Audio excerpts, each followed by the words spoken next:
బజార్న పడేయడం అంటే నిజంగా మీరు పోయి చూస్తే తెలిసేది. తాగునీరు లేదు, టాయిలెట్లు లేవు, పువ్వ లేదు, రోడ్డు కనీసం బట్టలు మార్చుకుందామంటే ఆడపిల్లలకి జాగా లేదు. అట్లాంటి ప్లేసుల్లో వదిలిపెట్టి ఇవాళ పిల్లలు ఎగ్జామ్స్ ఉన్నాయి, ఇంటర్మీడియట్ ఎగ్జామ్స్ రాసే పిల్లలు రోడ్డు మీద వదిలిపెట్టిపోయారు.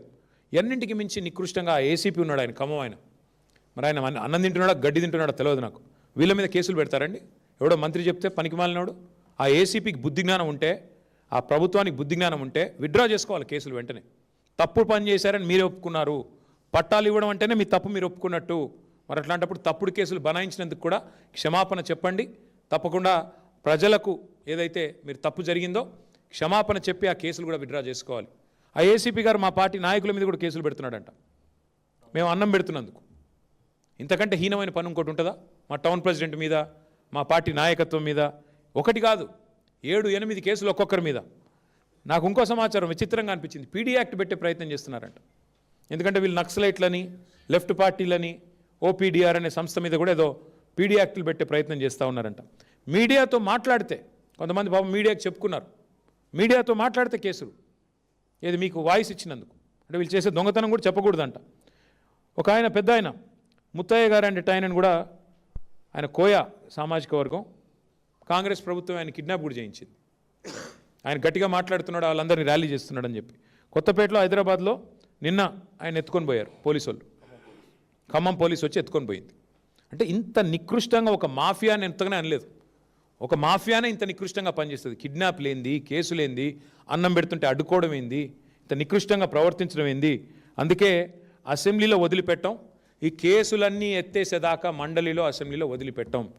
మీరు కూలగొట్టిన ప్రతి ఇల్లు కట్టించేదాకా వదిలిపెట్టాం. గల్లా పట్టుకుంటాం, కాంగ్రెస్ ప్రభుత్వాన్ని వదిలిపెట్టాం శాసనసభలో, శాసన మండలిలో. అట్లాగే మీరు ఇష్టం వచ్చినట్టు ఇల్లు కూలగొడుతూ కనీసం వాళ్ళని 5 నిమిషాలు కూర్చొని మొత్తం సామాన్య నష్టం జరిగింది. దానికి కూడా ప్రభుత్వమే నష్టపరిహారం కట్టివ్వాలి.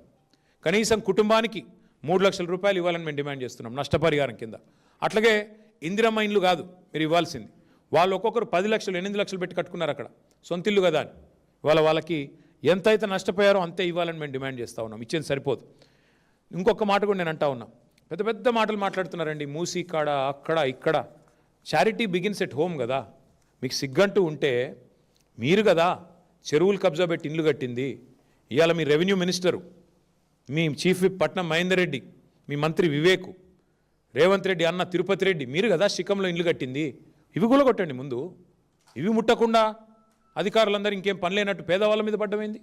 అందుకే మా పార్టీ తరఫున మా ఖమ్మం జిల్లా నాయకత్వాన్ని అభినందిస్తూ మా అజయ్ గారు, మా మధు గారు, మా గాయత్రి రవి గారు, ఇంకా మా నాయకులందరూ కూడా ఎవరెవరైతే తోడ్పడ్డారో, మొన్న బ్రహ్మాండంగా అక్కడ పనిచేశారో వారందరికీ కూడా బాధితుల తరపున నిలబడ్డందుకు అభినందనలు తెలియజేస్తూ, మరి న్యాయం జరగలేదు, ఎరకొర చర్యలతో ఎలాంటి న్యాయం కూడా ఆ బాధితులకు జరగదు.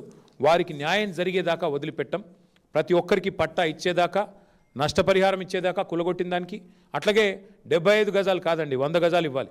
అట్లాగే ఒక్కొక్కరికి 8-10 లక్షలు ఇస్తేనే అది సంపూర్ణమైన న్యాయం చేసినట్టు అవుతుంది. ప్రభుత్వం తన తప్పును తాను తెలుసుకున్నట్టు అవుతుందని చెప్పి కూడా తెలియజేస్తూ, ముందు మంత్రులు క్షమాపణ చెప్పాలి.